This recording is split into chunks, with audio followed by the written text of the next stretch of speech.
I asked the Prime Minister 6 questions last week, and he didn't answer a single one. He has a duty to this House, Mr. Speaker, to answer the question. Let's see if he can do better this week. I'll start with a simple one. Will the Prime Minister approve the licences for Rosebank and Jackdaw gas fields in the North Sea? Prime Minister. Mr. Speaker, under statute, that is a matter for the Secretary of State, as she knows, because it's the same arrangements that were in place under the last government. Licences were granted, they were then struck down because of the defects in the process of the last government. But, Mr. Speaker, oil and gas is coming out of the North Sea 24/7. It will be part of the energy mix for many years to come.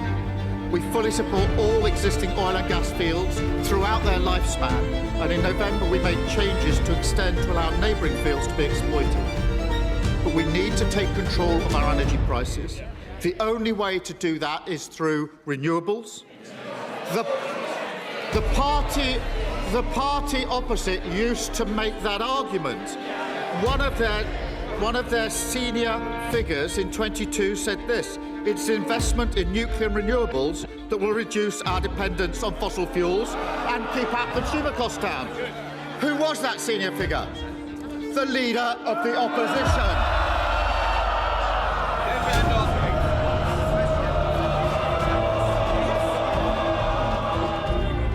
This is not the day to be thrown out with the 2-week break coming. Kemi Badenoch. Mr. Speaker, we can have renewables and oil and gas. He says it's a matter for the Secretary of State. He says it's a matter for the Secretary of State. I thought he was the Prime Minister, and he loves to hide behind legal process every single time. I wonder, Mr. Speaker, what a Director of Public... What? Order. Mr. Yeltsin, you don't want to test my patience, I'm sure.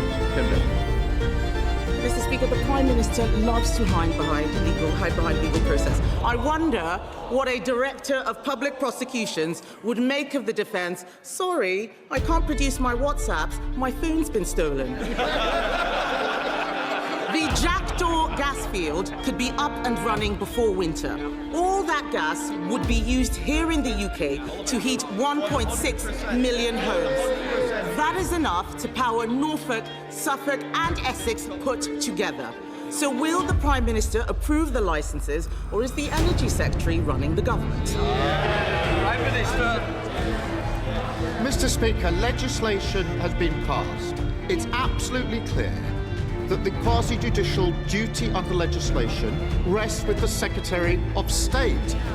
I really think if she's going to put this challenge to me, she needs to read the legislation.